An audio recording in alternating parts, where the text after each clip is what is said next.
Welcome. This brief screencast is going to show you how to create your own site and how to do some of the basic editing functions in Google Sites so that you can start creating Google Sites for your own classroom or even have your students create Google Sites. So first I'm going to start out by going to sites.google.com,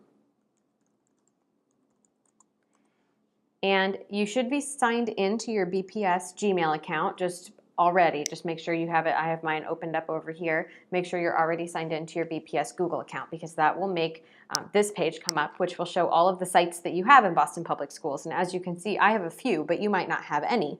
And so if you don't have any right here, then it's time to create your very first site. And so you'll click on Create, and you'll select a template to use. You can browse the gallery for more templates, or you can just start out with a blank template. Just for kicks, let me show you what the gallery looks like. You have all sorts of options for how you want to create, what kind of template you want to grab. So it looks like actually Ingrid Roche, a BPS teacher, has already created some templates for you.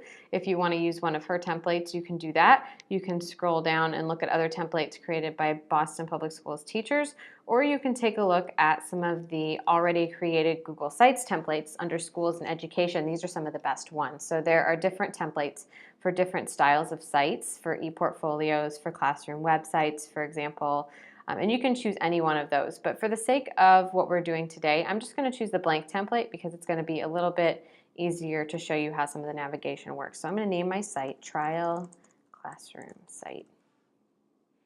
And what that will do, whatever you name your site, it's going to make that the end of your URL. So you should name your site something that is going to catch your students' attention, for example, that's going to be easy for people to remember, but that's also going to create a good URL site location down here that you're going to remember.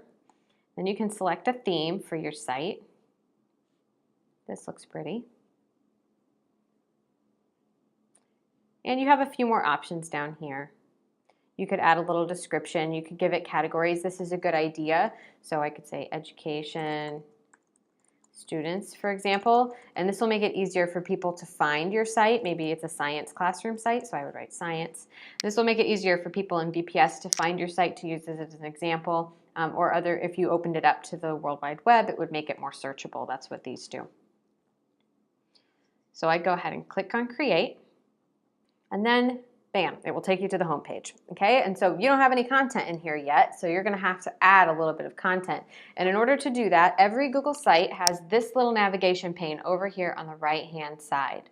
And in this navigation pane, you have your Edit button, and this allows you to edit the page that you're currently looking at. You have your Create Pages button, which allows you to make new pages that will show up in your site navigation.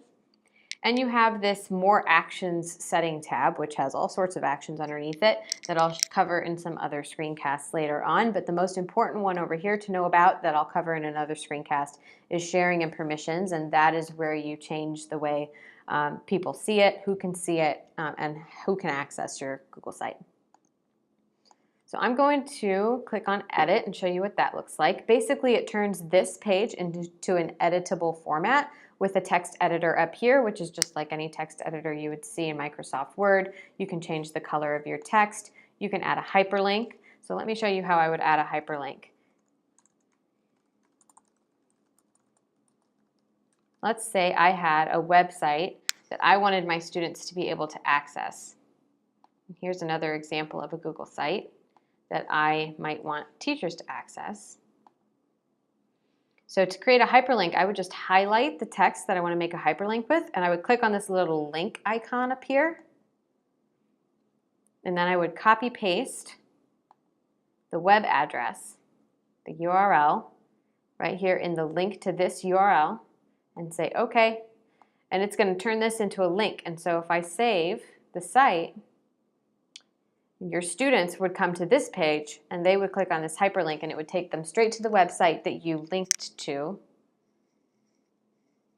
and they would be able to access whatever you linked them to. If you want to create a new page, you'd click up here and give your page a name, Subpage Test. And you would choose where you want to put it. So let's say it goes on the main navigation site, then you would choose to put it at the top level. and it would show up there. If you had multiple subpages, then you could choose to put it underneath a subpage. So you could choose to put it underneath the home page, which is the only other page we have on this site. I'm going to put mine at the top level though and show you what that does. So that creates the home page, which we just had, and the subpage test, which is the page I just made. So let me jump over to a site that we've already developed and show you another time just sort of how this looks. So this is the Spring into Google course page, and this is a page that I made for the Spring into Google site. Don't know what that was. This is a page I made for our Spring into Google series. And the Spring into Google series is a course for teachers, and so we have a number of resources up here. We have the main homepage, we have resources for teachers to access, and we have webinar videos. And under the webinar videos, for example, I've embedded multiple videos that teachers can access straight from YouTube. So I took these straight from YouTube, embedded them right here in the site, along with links so that people could join the chats. And so this is one example of how when you set up your site and create multiple pages, you can create those pages at the top level, and then that will allow them to create different tabs or different categories of things that you might add to your classroom. So for example, you might have your home page, but then you might have videos that show students how to do things, like this video is showing you how to create a Google site. Or you might have resources or assignment sheets that students can access via your classroom page. So that's a brief orientation and breakdown of how Google Sites works and how to create your very first Google Site page. Thank you.